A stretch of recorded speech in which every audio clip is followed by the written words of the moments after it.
तस्मै श्री गुरवे नमः। ध्यानमूलं गुरुर्मूर्ति पूजामूर्तिपदं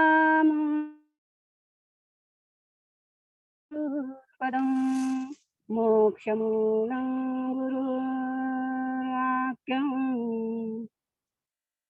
मोक्षमूलं गुरुकृपा अखण्डमण्डलाकारं व्याप्तं येन चराचरं तत्पदं दर्शितं येन तस्मै श्रीगुरवे नमः। वसुदेवसुतं देवं कंसचानूरमर्दनं देवकी परमानन्दं कृष्णं वन्दे जगद्गुरुम्। मूकं करोति वाचालं पङ्गुं लङ्घयते गिरिं यत्कृपातमहं वन्दे परमानन्दमाधवम् परमानन्दमाधवम् परमानन्दमाधवम्।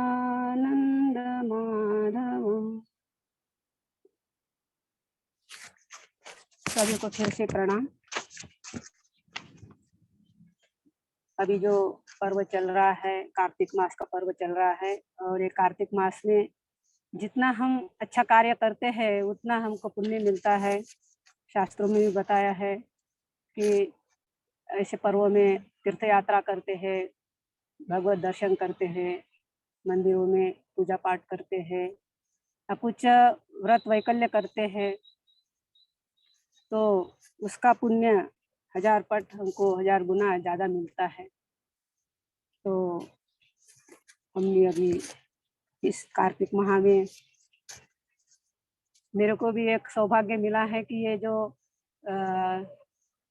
गीता का अध्ययन करने के लिए और गीता का जो विवेचन आपके सामने रखने के लिए मौका मिला है। तो आइए हम अभी गीता भगवत गीता का 3वां अध्याय का 14वां और 15वां श्लोक हम देखेंगे। पिछले बार जो 13वां श्लोक हो गया था, 13वां श्लोक में बताया था कि यज्ञशिष्टा शिन संतो मुच्यन्ते सर्वकिल विषयैः भुंजते ते त्वघं पापा ए पचन्त्यात्म कारणात्। ये श्लोक दिया हुआ है। यानी जो संत लोग होते हैं वो संत लोग यज्ञ में जो अवशेष होता है उस अवशेष को ग्रहण करते हैं। तो उस अवशेष का ग्रहण करने से वो अपने कर्म बंधनों से मुक्त हो जाते हैं, कर्मों से मुक्ति मिलती है उनको। लेकिन जो मनुष्य खुद के लिए पकाता है और खुद ही खाता है तो वो पाप कर्म उनके पल्ले में आता है, यानी वो पाप खाता है और वो पापी भी होता है, ऐसा बताया है। तो यज्ञशिष्टा शिन संतो, यज्ञ का अर्थ क्या है? यहाँ भगवत गीता में यज्ञ का अर्थ होता है कर्तव्य कर्म। कर्तव्य कर्म जो व्यक्ति करता है उसको अच्छा फल, यानी फल तो अच्छा मिलता ही है, लेकिन वो कर्म बंधनों से मुक्त हो जाता है। ऐसा भगवत गीता में भगवान श्री कृष्ण ने अर्जुन को बताया है। हम यज्ञ का जो विश्लेषण करते हैं, यानी यज्ञ को हम मानते हैं, तो यज्ञ में भी यही भाव होता है। यज्ञ जो होता है उसमें समर्पणता रहती है, त्याग की भावना होती है। हम यज्ञ करते हैं तो उसमें आहुतियाँ देते हैं। आहुति का अर्थ होता है त्यागना यानी देना। आहुति हम घी की छोड़ते हैं, आहुति हम सामग्री की छोड़ते हैं, अन्न की छोड़ते हैं, मिष्टान्न की छोड़ते हैं और उसमें दान दक्षिणा भी हम देते हैं। तो हम दान दक्षिणा दे के और हवन में सामग्री छोड़ के हम मानते हैं कि हमको उसमें से पुण्य मिलेगा। यही हमारा पुण्य का भाव रहता है। तो इस पुण्य का भाव ही हमारा एक अच्छा कर्म होता है, जो सकारात्मक कर्म होता है। सकारात्मक कर्म जो होता है वो लोक कल्याण के लिए होता है। कल्याण की भावना जिसमें है, जिसमें हित की भावना होती है, जिसकी राष्ट्र की भावना होती है, जिसमें सबका सबका कल्याण होता है, सबको अच्छा लगता है, सबको शांति देने वाला होता है, उसी को सकारात्मक कर्म बोलते हैं। और इस कर्म को भगवत गीता में बताया गया है कि अच्छा कर्म जो निहित कर्म बोलते हैं, यानी करने लायक कर्म बोलते हैं। तो ऐसे कर्म हम करते हैं तो वो लोक कल्याण के होते हैं। और उसमें निष्काम कर्म का भी भाग आ जाता है, जिसमें कर्म में कुछ भी फल की आशा नहीं होती है।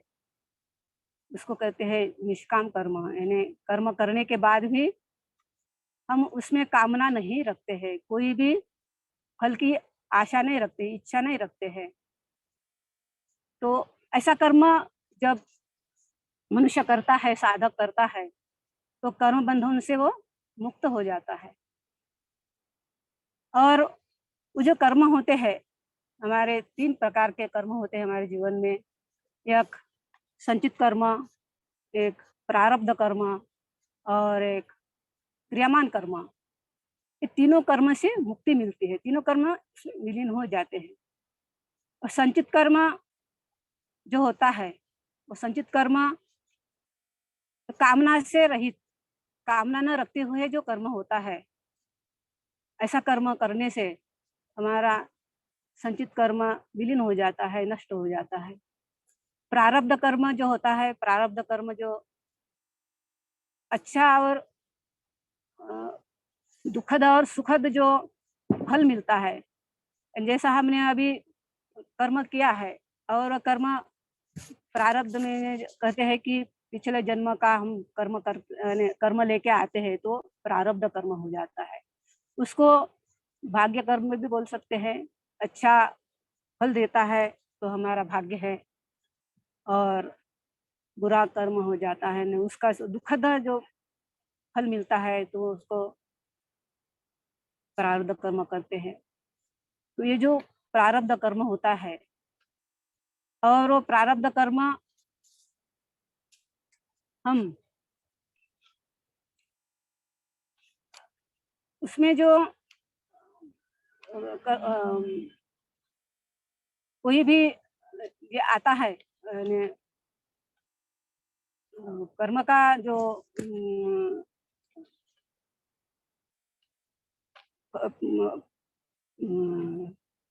प्रतिकूल और अनुकूल जो उसमें ये आता है, तो उसका जो फल होता है वो सुखद और दुखद होता है। जैसा हम कोई कहते हैं कि एक्सीडेंट हो गया, तो क्या है, प्रतिकूलता का जो फल है, यानी प्रतिकूल परिस्थिति का जो फल है। और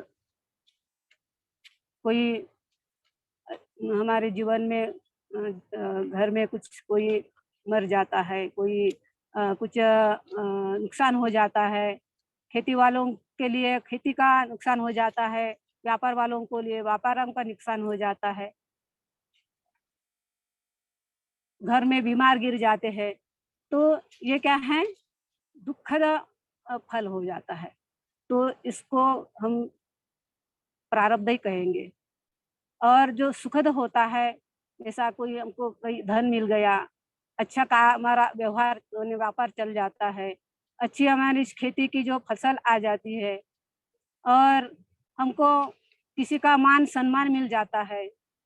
तो ऐसे जो कर्म होते हैं, मिल जाते हैं, तो इसको भी प्रारब्ध कर्म ही बोलते हैं। तो ये प्रारब्ध कर्म अच्छे बुरे, लेकिन उसमें अच्छे बुरे कर्म होने के बाद भी उसका उसकी फल का जो परिणाम होता है, वो उसमें वो टच नहीं होता है, उसमें आसक्त नहीं होता है, उसमें समान भाव रखता है। तो वो समान भाव ही अ, उस प्रारब्ध कर्म से मुक्त कराता है। और जो अ, क्रियमान कर्म होता है, क्रियमान कर्म जो होता है, क्रियमान कर्म, अब हम कोई भी कर्म करते हैं तो फल की आशा लेके करते हैं। अभी हमको जैसा कहीं जाना है, तो कहीं जाना है तो हम ये फल की आशा लेके जाते हैं कि नहीं, हमको उस व्यक्ति ने ये चीज़ हमको देना चाहिए। जैसा हम अ, एक उदाहरण हम लेते हैं कि सुदामा सुदामा का। सुदामा जी गए भगवान श्री कृष्ण के पास, तो वो कामना लेके नहीं गए थे।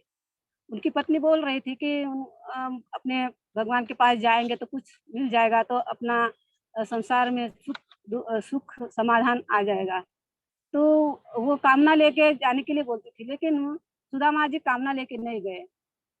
तो कामना लेके जाता है व्यक्ति, तो वो क्रियमान कर्म हो जाता है।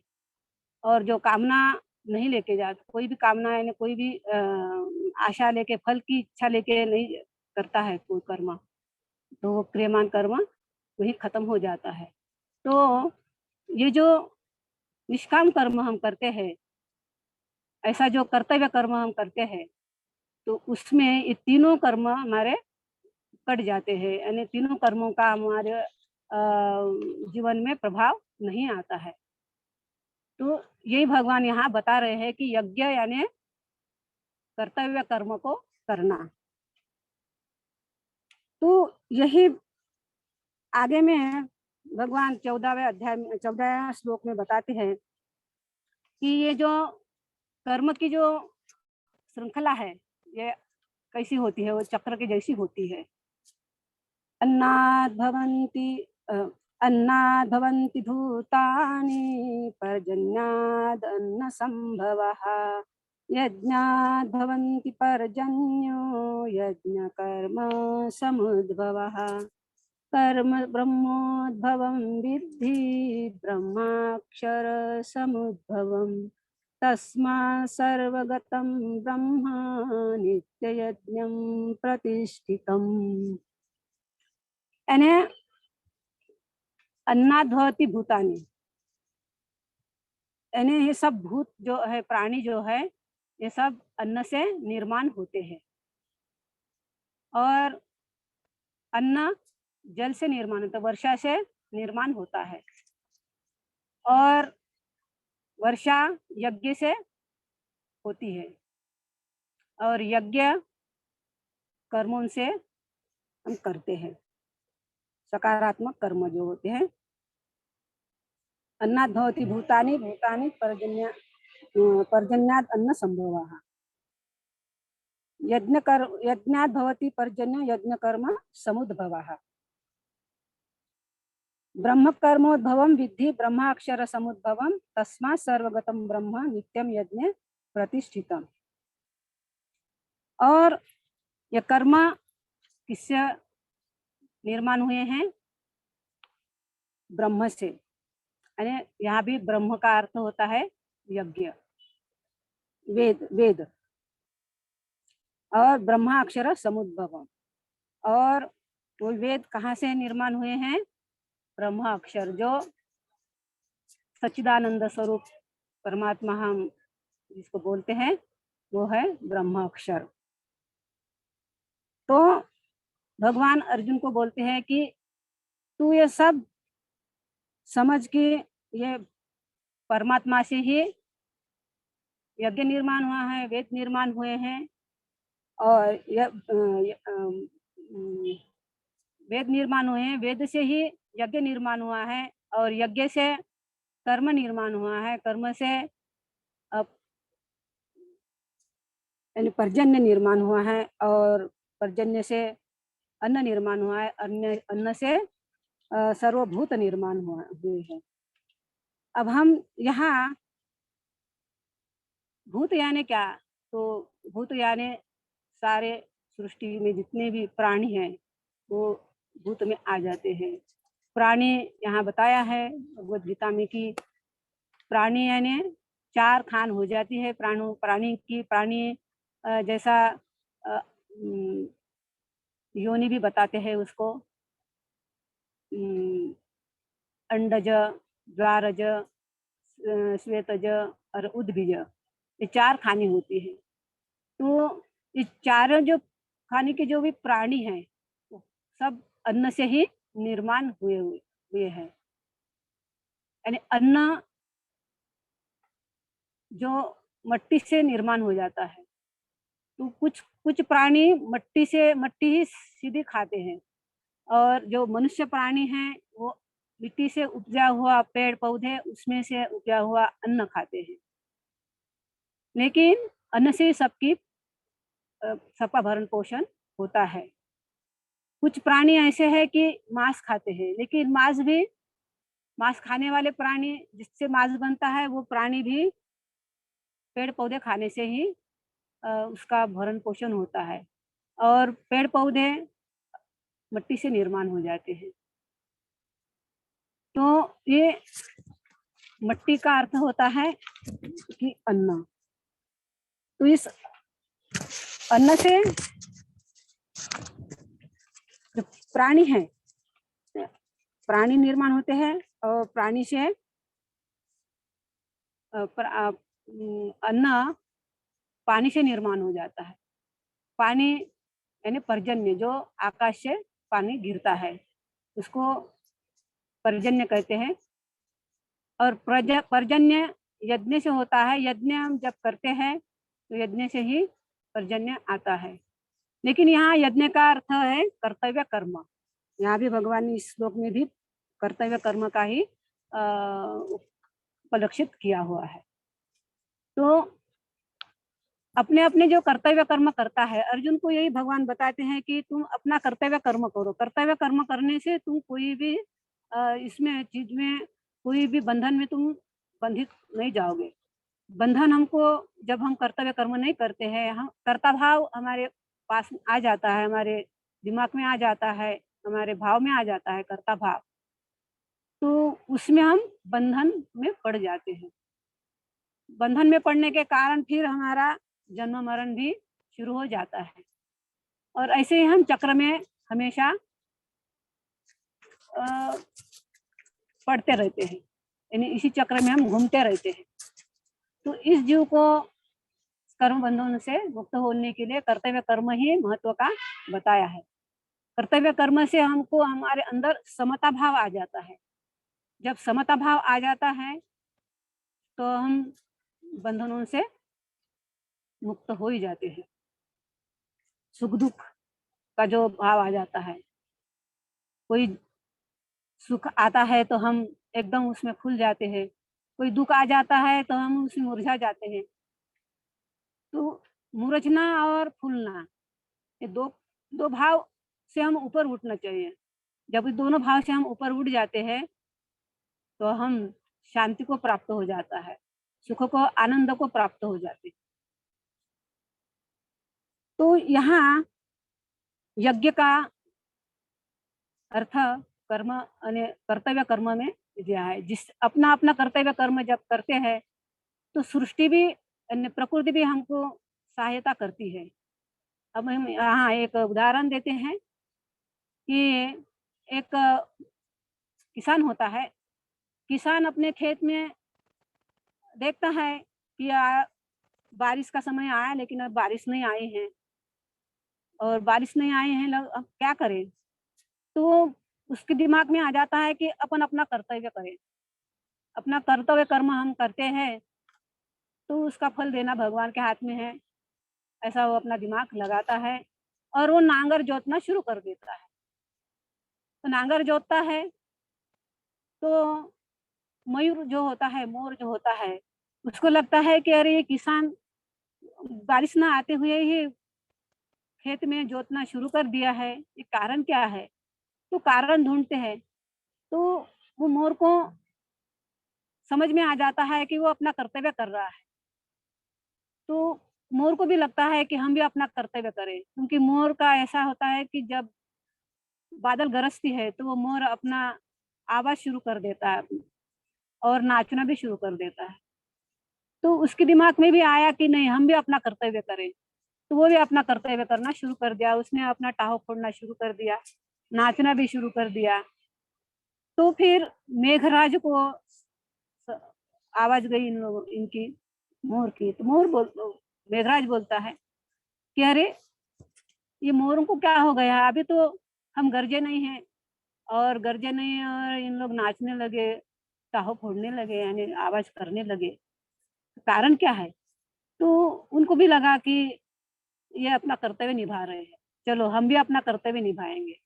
ऐसा करके मेघराज भी गरजना शुरू कर दिया, मेघराज ने भी गरजना शुरू कर दिया और फिर गरजे तो इंद्र को ध्यान में आया। इंद्र बोलता है कि ये मेघराज बिना मौसम से ही गरज रहा है, क्या है बात? तो मैं इंद्र को लगा कि ये अपना कर्तव्य कर रहे हैं। उनको भी समझ में आया कि ये अपना कर्तव्य कर रहा है, तो इंद्र ने फिर मेघराज को आज्ञा दी कि आप बरस जाओ। मेघराज फिर बरसने लगे। तो कहने का मतलब क्या है, हर व्यक्ति अपना-अपना कर्तव्य निभाता है, तो वो अपने आप रास्ता खुलता जाता है और रास्ता खुलता जाता है और हम जहाँ हम अपनी मंजिल होती है, वहाँ तक हम पहुँच जाते हैं। तो कर्तव्य कर्म यहाँ भगवान ने अर्जुन को बताया है। तो कर्तव्य कर्म को बहुत ही तो महत्व देना चाहिए, मुख्यता देनी चाहिए। अब हम भी पीडीएल में यानी महर्षि अर्जुन फाउंडेशन का इथनिक साइंस के एक सदस्य है। तो हमारा भी कर्तव्य है। हमको भी गुरुदेव ने एक काम दिया है हमको, पीडीएल को काम दिया है। तो वो काम कौन-सा है कि गुरुदेव का उद्देश्य है कि सारे विश्व में शांति फैले, सारा विश्व एक बने, सारा विश्व सुंदर बने, उनकी एक संकल्पना है। तो ये संकल्पना के लिए उन्होंने एक हमको मशाल दी है, वो मशाल है भूत शुद्धि क्रिया की। तो हमारा कर्तव्य क्या है? भूत शुद्धि क्रिया को फैलाना है। तो इसमें हम अपना कर्तव्य करना चाहिए। जिसको जैसा भी जिसकी जैसी भी ताकत है, जिसकी जैसी भी श्रद्धा है, जिसको जिसकी भी यानी ये है शक्ति है, तो उस शक्ति से इस मशाल को लेके अपना कर्तव्य कर्म करना चाहिए। लेकिन इसमें यदि हमको ऐसा लगता है कि नहीं हम क्या कर सकते हैं, हम कुछ नहीं कर सकते हैं, हमको इससे करने से क्या होगा? हमारे दिमाग में ऐसी यदि बात आ जाती है, तो हम कर्तव्य से च्युत हो जाते हैं, दूर हो जाते हैं, भटक जाते हैं। हमारी श्रद्धा उसमें से कम हो जाती है और लेकिन हमको ऐसा नहीं करना चाहिए। जो हम अपन ने जो संकल्प किया है, तो उस संकल्प को पूरा करना चाहिए और अपना कर्तव्य कर्म बोल के करना चाहिए। तो हम एक राष्ट्र के सैनिक हैं। तो ये राष्ट्र के सैनिक को जो गुरु ने कार्य दिया है, वो हमको करना ज़रूरी है। उसी को ही कर्तव्य कर्म कहते हैं। यानी कर्तव्य कर्म का अर्थ उसमें वो नहीं है कि किसी को लूटना है, किसी को लुबाड़ना है, किसी को ठगाना है, ऐसा नहीं है। जो सच्चा है, जो उसमें कल्याण होता है, सबका हित होता है और उससे उसमें से पॉजिटिवता निर्माण हो जाती है।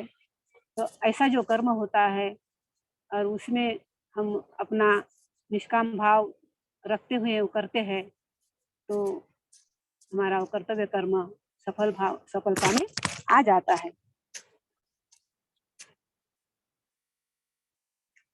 तो ये चक्र, भगवान कहते हैं कि ये चक्र सृष्टि का हमेशा चलता रहता है, और ये चक्र में हम अ, भी साथ देते हैं और हम ये करते हैं, तो हमको भी हमारी भी यानी जो मुक्ति का मार्ग है, हमको मुक्ति का मार्ग मिल जाता है। मुक्ति किसको कहते हैं? मुक्ति यानी हमारे जो अंदर में कुछ ऐसी भावनाएं होती है, क्रोध की भावनाएं होती है, द्वेष की भावनाएं होती है, ईर्ष्या की भावनाएं हो जाती है। तो ये जो है कलुष, जो दोष है हमारे अंदर, उससे हम बाहर निकलते हैं।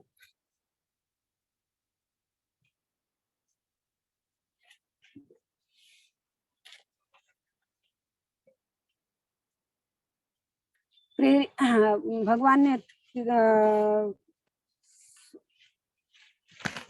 16वें श्लोक में 17वें श्लोक में बताया है कि अस्मात्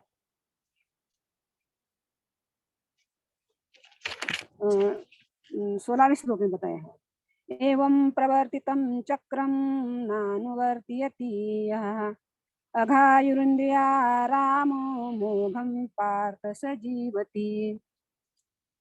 यानी ऐसा है जो चक्र है यह चलता आया है, और इसमें हम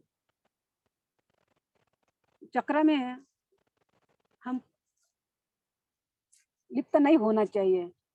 जो इस चक्र में लिप्त हो जाता है वो बंधन में आ जाता है, और इस चक्र से हम बाहर निकलते हैं तो बंधन से मुक्ति हो जाती है।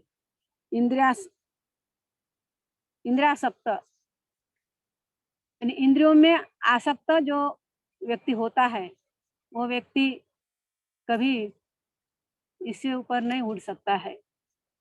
भगवान अर्जुन को यही बताते हैं कि हे अर्जुन, तू इस शरीर को अपना मान रहा है, इस परिजनों को अपना मान रहा है, और उसके कारण तुम बार बार उसमें फंस रहे हो। तो ऐसा होने से तुम्हारा जीवन व्यर्थ हो जाएगा। लेकिन जो संत महात्मा हो जाता है, जीव का स्वभाव हो जाता है आसक्ति में पड़ना। लेकिन संत जो होते हैं वो ऐसे आसक्ति में नहीं पड़ते हैं।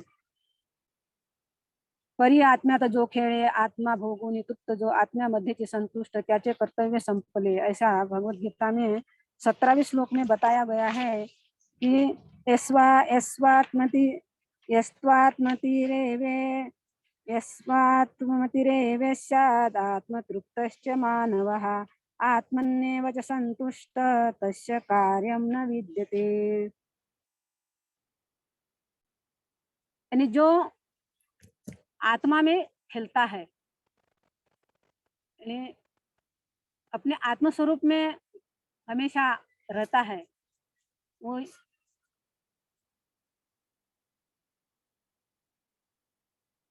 वो तृप्त रहता है। उसको कुछ भी बाहर की चीजों का वो नहीं रहता है,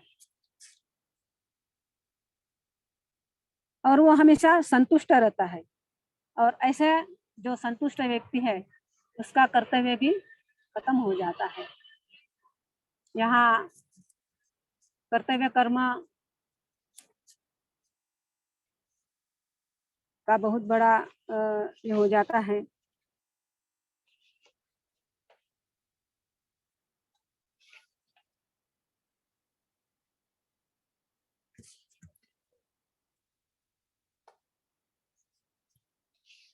अब जो कामना आसक्ति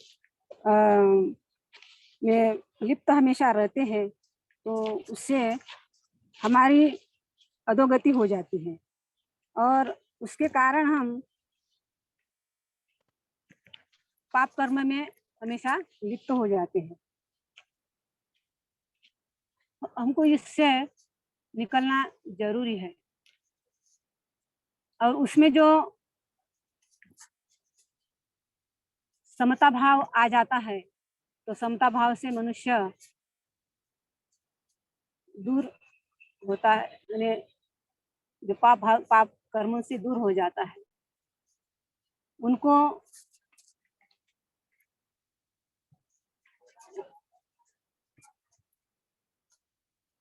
दुःख नहीं होता है। समता भाव वाला व्यक्ति आनंदित रहता है। कहते हैं कि तुकाराम महाराज समता भाव में रहने के कारण उनके ऊपर एक इल्ज़ाम लग गया था, और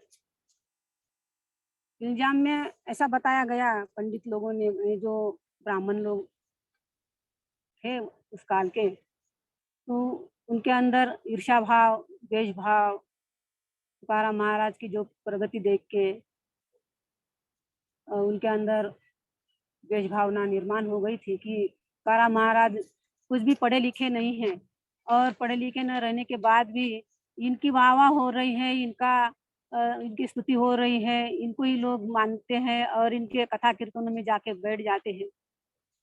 तो उनको बहुत द्वेष भावना आ गई, और इनको कैसा नीचा दिखाना है। तो वो पंडित लोग नीचा दिखाने के लिए उनको अ, उनके ऊपर इल्ज़ाम लगाते हैं, और कहते हैं कि इन्होंने एक स्त्री के ऊपर अत्याचार किया है, उनके साथ व्यभिचार किया है, ऐसा बताते हैं। तो तुकाराम महाराज को मीटिंग में बुलाते हैं, और मीटिंग में बुलाने के बाद उनको सब पंडित लोग बताते हैं कि बताओ तुमने ऐसा कर्म किया है। तो विट्ठल के भक्त होते हैं, और वो बोलते हैं कि मन में कि वो विट्ठल ही जाने क्या है, और वो चुपचाप रहते हैं। तो उन्होंने एक लेडीज़ को तैयार की हुई रहती है, वो लेडीज़ को वहाँ सामने में लाते हैं और सबके सामने बताने के लिए बोलते हैं कि देखो, ये तुकाराम ने तुम्हारे साथ अ, गलत दृष्टि से देखा है, सच में है ना? तो वो लेडीज़ बना-बुनाई रहती है, तो इल्ज़ाम लगाती है। तो तुकाराम महाराज तो भगवान को ही पुकारते रहते हैं, और बोलते हैं कि पांडुरंग देखेंगे, और फिर उनको बताया जाता है कि तुम्हारी अभी गधे पे बैठ के तुम्हारे मुँह में काला लगा के प्याली निकाली जाएगी, क्योंकि तुमने ऐसा कृत्य किया है। और वैसा ही उनके ऊपर ऐसा करके उनको गधे पे बिठा के उनका चेहरे में कला लगा के गाँव में घुमाते हैं। तब उनकी पत्नी आती है वहाँ, और वो रोती है, बोलती है कि मेरे पति को ऐसा तुम क्यों कर रहे हो? तो तुकाराम महाराज बोलते हैं कि अरे यावली, तू दुःख मत मानना। ये तो मेरे पंढरीनाथ ने, मेरे पांडुरंग ने मेरे लिए एक घोड़ा भेज दिया है, पालकी भेज दी है, और उस पालकी में मेरी रैली निकाल रहे हैं। उसमें दुःख क्यों मानती हो? तो वो उस भाव को, यानी उस कृत्य को वो पॉज़िटिव लेते हैं, और उसमें उनका भाव समता का होता है। उनको उसमें कुछ भी नहीं लगता है कि ये सब प्रभु की इच्छा है। तो ये जो समता का भाव आ जाता है, ये जो पॉज़िटिवता का भाव आ जाता है मनुष्य के अंदर, तो कर्म से लिप्त नहीं होता है। तो यही यहाँ बताया गया है कि जो हमारे हाथ से पाप कर्म हो जाता है, हमारे हाथ से पुण्य कर्म हो जाता है, तो इसमें हम लिप्त हो जाते हैं। हमारा हमको लगता है कि हम हम ही कर रहे हैं, कर्ता भाव आता है, उसके कारण, वो कर्ता भाव के कारण कर्म हमको लिप्त हो जाते हैं। तो कर्ता भाव हमारा समाप्त होना चाहिए।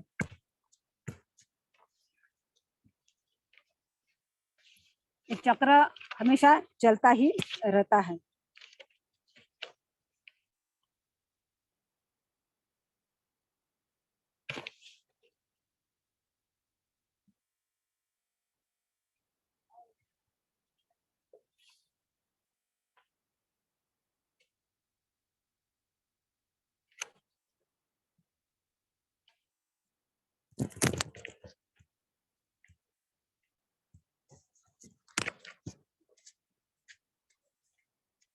तो कर्तव्य कर्म यानी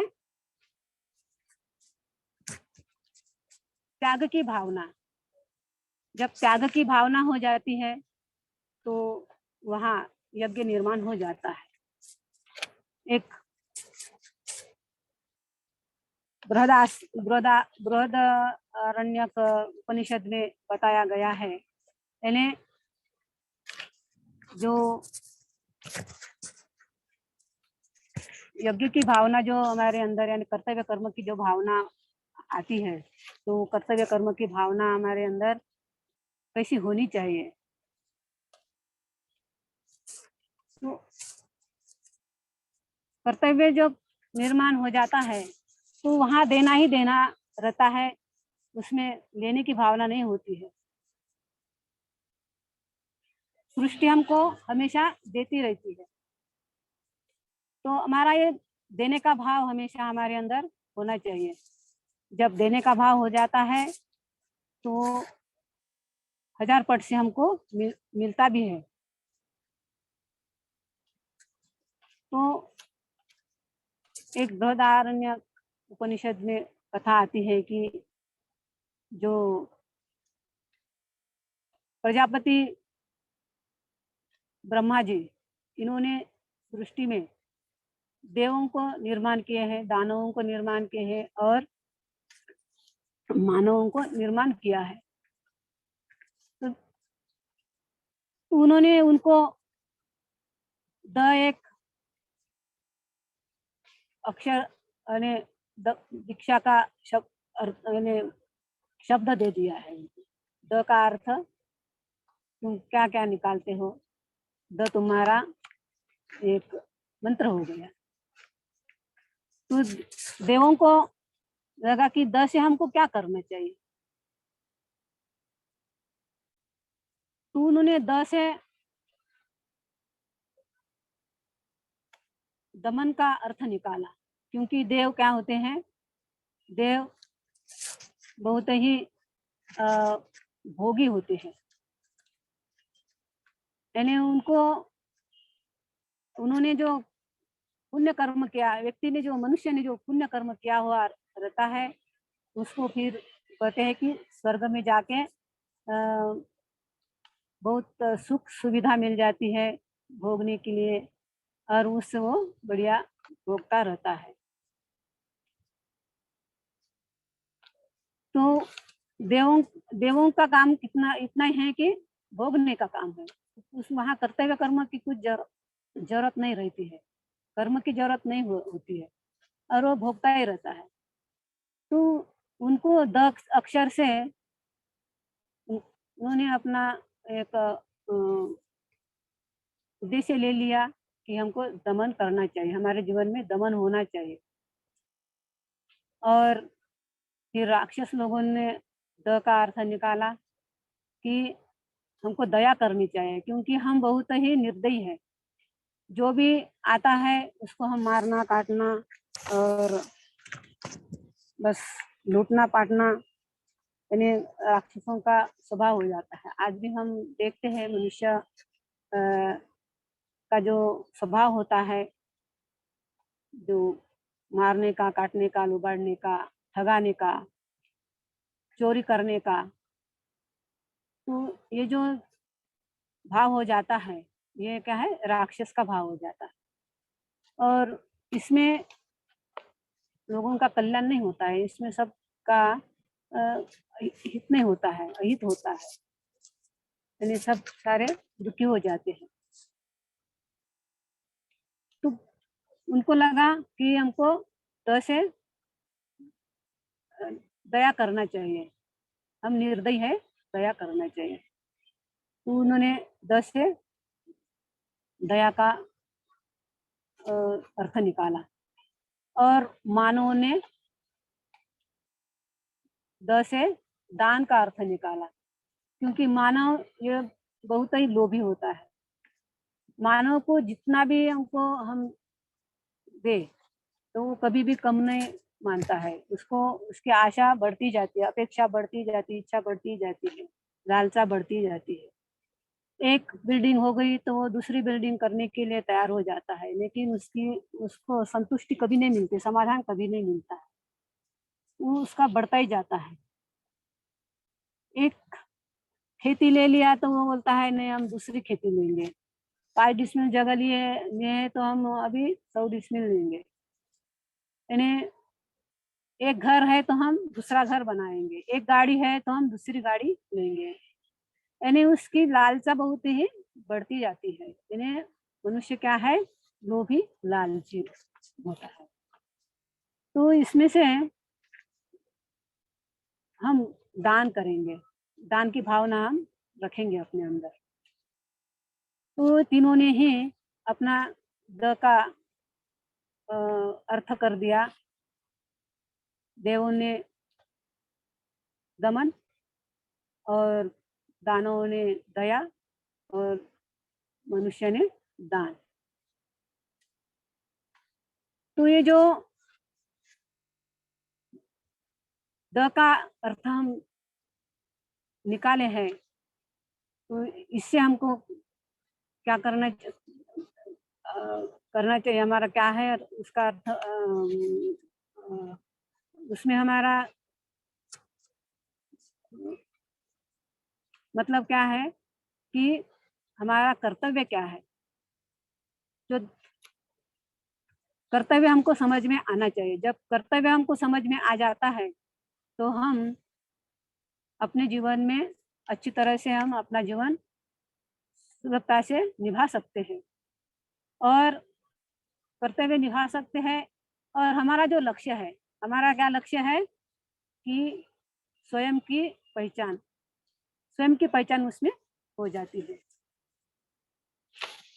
हम कहते हैं कि हमारा उद्देश्य परमात्मा प्राप्ति का है।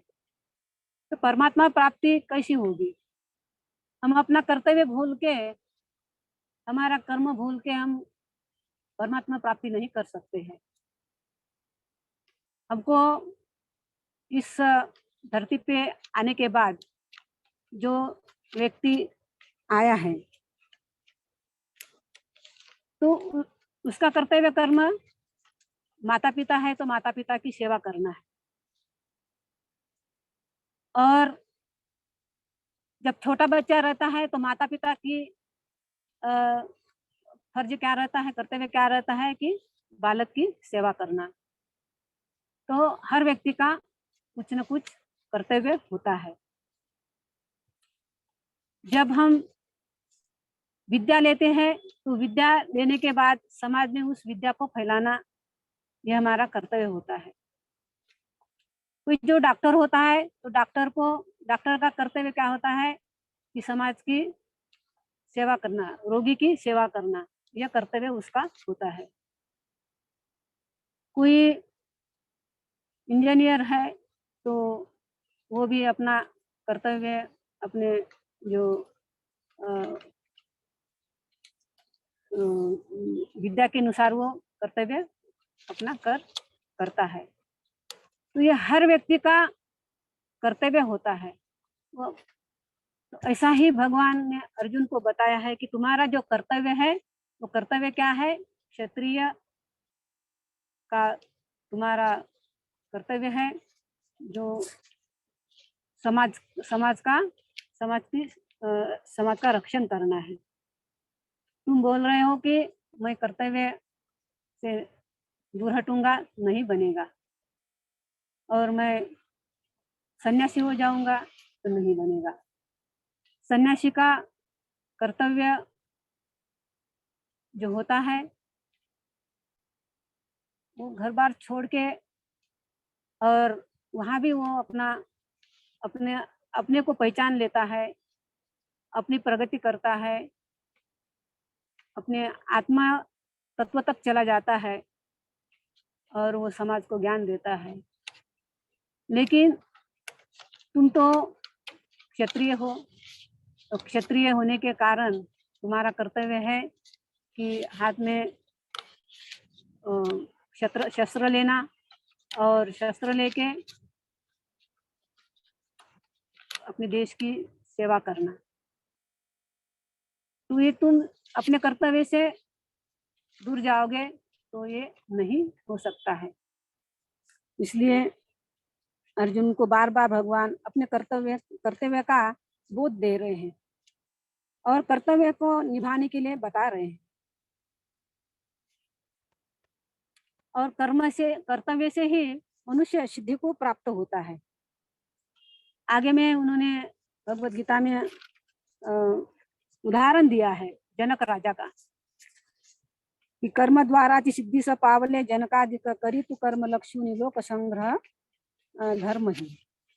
यानी जब हम हे अर्जुन तू उनको समझ में नहीं आ रहा है, लेकिन जो जनक आदि है वो जनक आदि ने भी अपना कर्तव्य कर्म ही निभा के अपना राज्य चलाया है और राज्य चला के वो सिद्धि में प्राप्त हो गए हैं। वो ऐसा सिद्धि उनको प्राप्त नहीं हुई है, वो संन्यास लेके बैठे नहीं हैं। उन्होंने अपना राज्य अपने दरबार में ही दरबार में रह के ही किया है, अपना कर्तव्य निभा के किया, अपनी जनता की सेवा करके ही किया है। तो तुमको भी ये करना पड़ेगा। कर्मण्येव हि संसिद्धिम आसिता जनका दया लोक संग्रह में वापी संपर्शन कर्तुमर्हसि। तो कर्तव्य कर्म को बहुत ही महत्व यहाँ दिया गया है इस अध्याय में, क्योंकि मनुष्य कर्तव्य कर्म को छोड़ के यदि दूर भाग जाता है तो कोई भी सिद्धि को प्राप्त नहीं होता है। सिद्धि का अर्थ क्या है? सिद्धि का अर्थ वही होता है जो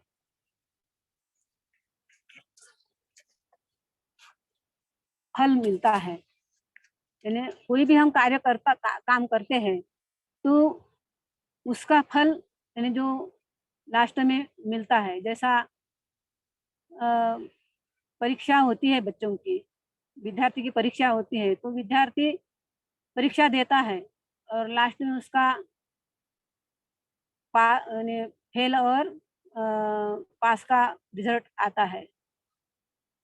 तो यही उसकी सिद्धि होती है कि जब परीक्षा देने के बाद उसको अच्छी तरह से पास होना। तो हम कोई भी कर्म करते हैं तो उसमें हमको सिद्धि प्राप्त करना, यानी जो हमारा उद्देश्य है इस मानव शरीर में आने का, वो उद्देश्य हमारा पूरा हो। यानी स्वयं का बोध, हमको स्वयं का बोध होना महत्व का होता है। तो ये स्वयं का बोध हमको कर्तव्य कर्म निभाते निभाते ही होगा। जनक राजा को इसी से ही कर्तव्य कर्म करते करते ही स्वयं का बोध हो गया। कर्तव्य कर्म हर व्यक्ति ने करना चाहिए।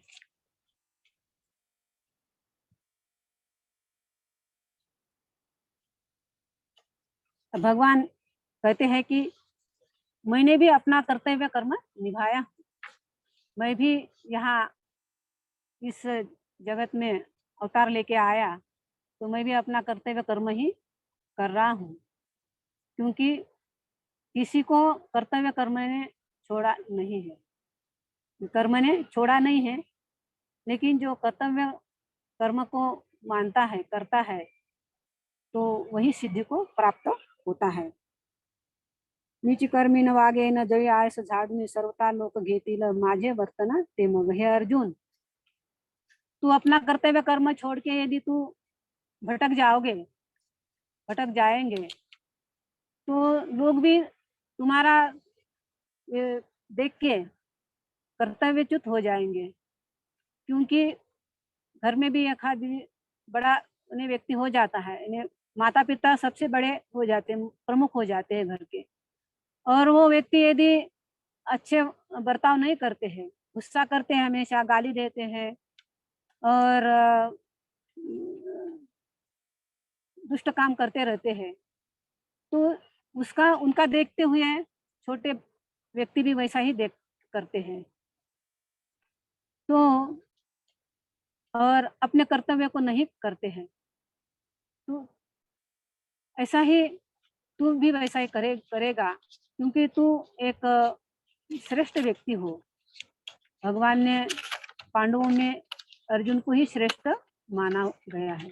पांडवा नाम धनंजय, ऐसा 10वें अध्याय में बताया गया है कि पांडवों में मैं धनंजय ने अर्जुन हूँ, यानी विभूति योग बताया गया है, तो अर्जुन को ही उद्देश्य करके बताया गया है। तो जो व्यक्ति श्रेष्ठ होता है, वो श्रेष्ठ व्यक्ति यदि अपने कर्तव्य से च्युत हो जाता है, कर्तव्य छोड़ के बाहर अकर्तव्य में लगता है, तो वैसा ही दूसरा व्यक्ति भी उसका देखकर बर्ताव करता है और फिर वो वैसी परंपरा चलती है। अब ना घर देखते हैं, संसार में घरों में देखते हैं कि एक आध घर ऐसा रहता है कि उस घर में कुछ पूजा पाठ करने वाले लोग होते हैं, अच्छे कार्य करने वाले लोग होते हैं, तो वो घर में परंपरा चलती है कि वो पूजा पाठ करने वाला ही हमेशा व्यक्ति वहाँ पैदा होगा। अपवाद हो सकता है, लेकिन हमेशा उनके घर में वही परंपरा चलती रहेगी। और किसी के घर में ऐसा गाली गलौच वाला, जो दुष्ट बुद्धि वाला व्यक्ति रहता है, तो वैसे ही परंपरा उनके घर में चलती रहती है। तो ये क्या है, ये श्रेष्ठ व्यक्ति का जो बर्ताव जैसा होता है, जो मुख्य व्यक्ति का जो बर्ताव जैसा होता है वैसा ही होता है। इसलिए भगवान बोल रहे हैं कि मुख्य व्यक्ति तू हो और तुम ऐसा करेगा तो तुम्हारा देखते हुए सारे जो क्षत्रिय लोग हैं वैसे ही बर्ताव करेंगे। इसलिए हे अर्जुन, तू अपने कर्तव्य कर्मों को मत छोड़ो और कर्तव्य कर्म करते हुए आप अपना फर्ज निभाओ और आगे चलो।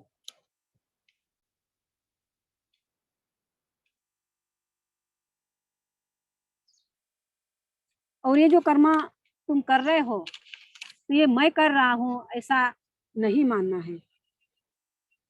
ये तो कर्म प्रकृति से चलता आ रहा है।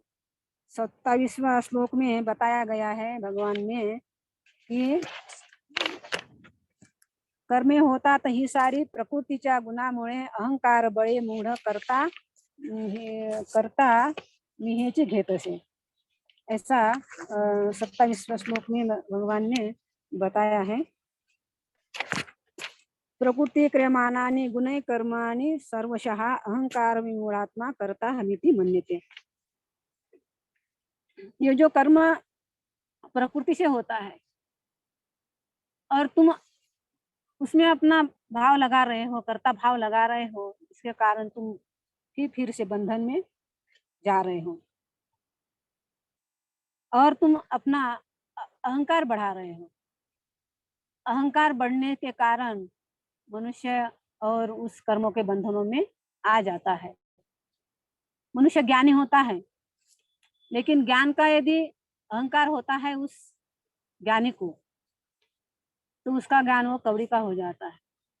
और ज्ञान में यदि अहंकार नहीं होता है तो एक भक्त एक विद्वान बन जाता है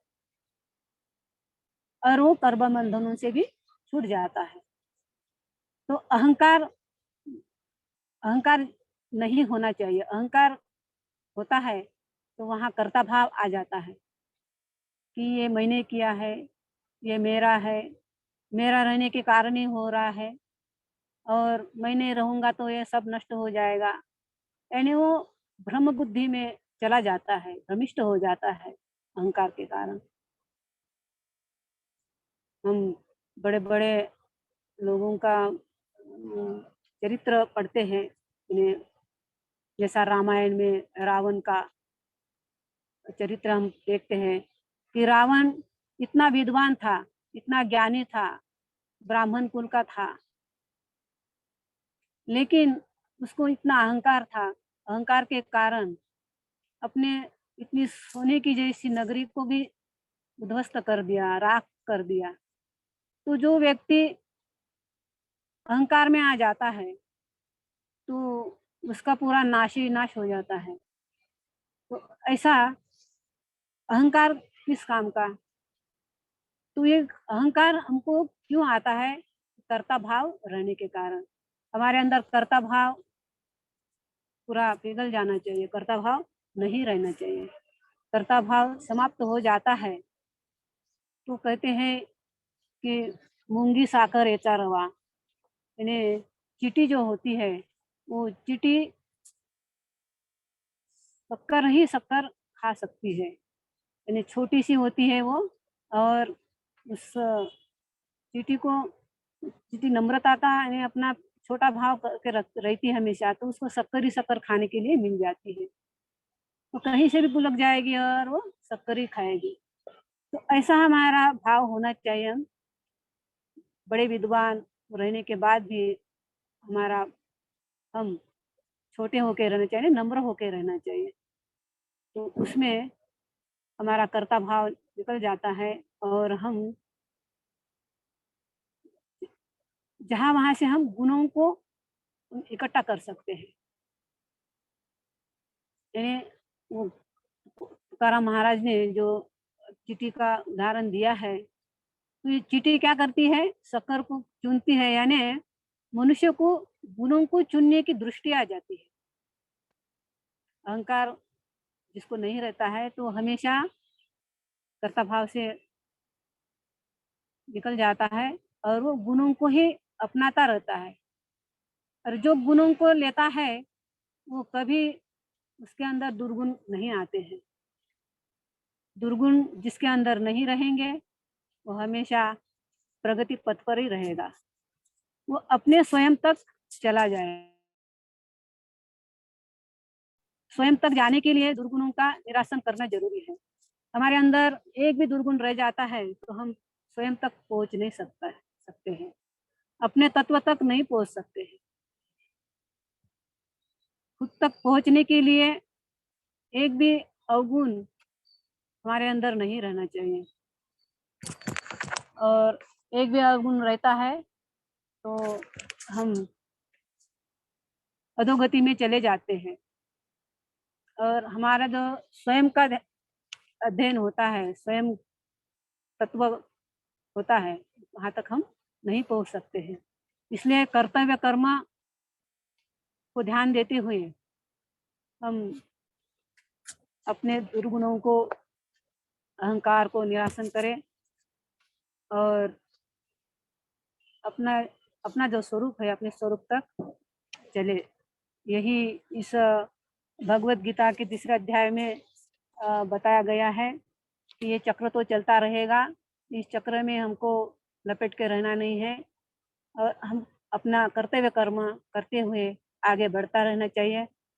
जो हमको गुरु ने आदेश दिया है और जो हमारा उद्देश्य है इस धरती में आने का, उस उद्देश्य को पूरा करने करने का हमारा गोल जो है निर्माण हमने किया है, वहाँ तक हमको पहुँचना चाहिए। यही इस अध्याय का निचोड़ है। अभी 12 बज गए हैं। आप लोगों ने मुझे इस भगवत गीता का विवेचन करने तीसरा अध्याय के 14-15 श्लोक से विवेचन करने के लिए समय दिया। आपने शांत रहते हुए ग्रहण कर लिया है। मेरे को तो कुछ आता नहीं, जाता नहीं, लेकिन रवीना दीदी बीच-बीच में मेरे को एक अवसर दे देती है और उनके कारण मेरे को अध्ययन करने के लिए एक अवसर मिल जाता है। तो मेरे को लगता है कि बहुत ही मेरा भाग्य है और आप लोग ये सबने सुना है, आप लोगों की सेवा मेरे को मिली है, इसलिए मैं आप लोगों को बहुत-बहुत धन्यवाद देती हूँ। और ये कार्तिक मास में जो भी पुण्य का जो पर्व है, इस पर्व में आप सभी भी इसमें शामिल हुए हैं।